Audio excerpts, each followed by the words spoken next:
Hello दोस्तों। आज हम एक बहुत ही मज़ेदार कहानी पढ़ेंगे जिसका शीर्षक है किस्से कहावतों की दुनिया। तो चलिए इस कहानी को प्रारंभ करते हैं। आपने बहुत सारी कहावतें सुनी होंगी, जैसे आकाश पाताल एक कर देना, मियाँ की जूती, मियाँ के सिर, कोल्हू का बैल आदि। क्या आप जानना चाहते हैं कि ये कहावतें कैसे बनी होंगी? तो लीजिए, आज आप दो कहावतों के बनने के मज़ेदार किस्से पढ़िए। एक राजा था। उसके राज्य में न चोरी होती थी न डकैती। सिपाही करे भी तो क्या करे, सभी आराम से रहते थे। एक बार की बात है, रात का समय था। एक राहगीर राजमहल के पास से गुजरा। देखा सारे पहरेदार सो रहे हैं। उसके मन में उत्सुकता जागी कि महल कैसा होता है। डरते डरते वह महल में घुस गया। महल था भी बड़ा आलीशान। वहाँ कीमती सामान भरे पड़े थे। मन तो भैया मन है, बड़े बड़े लोगों का भी डोल जाता है। वह तो ठहरा साधारण आदमी, सो लालच में आ गया। उसने झटपट कुछ कीमती सामान झोले में डाल लिया। सुबह होते ही शोर मच गया। राजमहल में चोरी हो गई। राजा परेशान हो गया। पहले ऐसा कभी नहीं हुआ था। राजा ने चोर को पकड़ने का आदेश दिया। सिपाहियों ने बहुत कोशिश की, पर नतीजा कुछ नहीं निकला। कुछ दिन ऐसे ही निकल गए। उधर चोर का साहस बढ़ गया। उसने फिर चोरी करने की कोशिश की। वहाँ फिर चोरी करने में कामयाब हो गया। इस बार राजा बहुत बिगड़े। उन्होंने आदेश दिया, चोर को जिंदा या मुर्दा पकड़कर हाजिर किया जाए। नगर कोतवाल बहुत परेशान हो गया।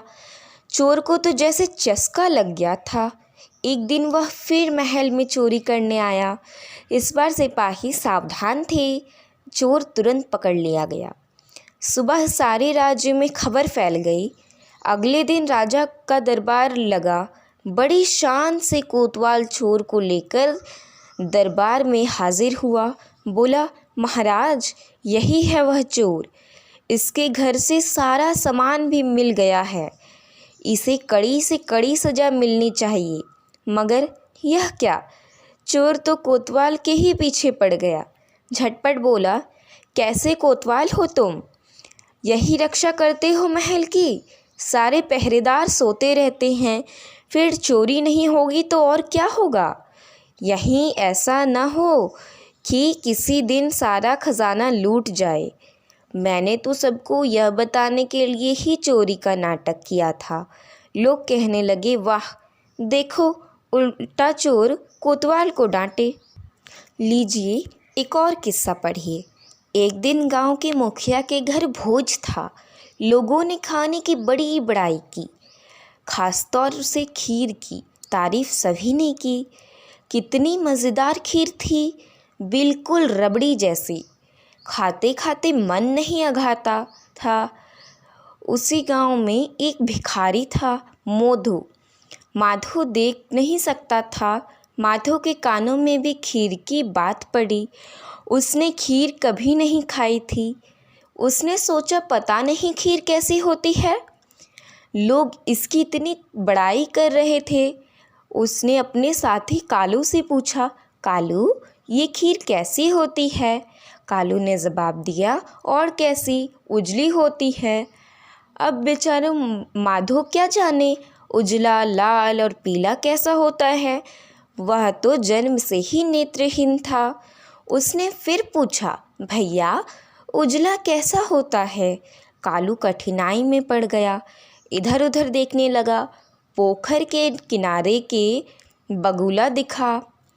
बोला, माधो बिल्कुल बगुले जैसा होता है। भला माधो ने कभी बगुला देखा होगा? अब तो समझे।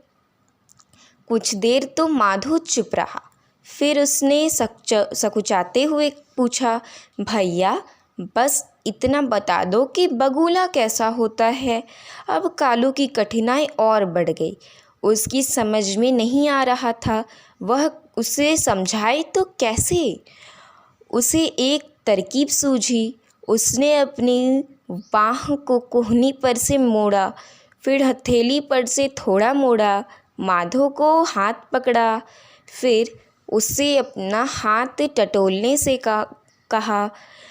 कालू के मुड़े हाथ को माधो ने टटोला, फिर गहरी सांस ली, निराश होकर कहा, धत तेरी की, खीर तो बड़ी टेढ़ी होती है, इसे खाना आसान नहीं होगा।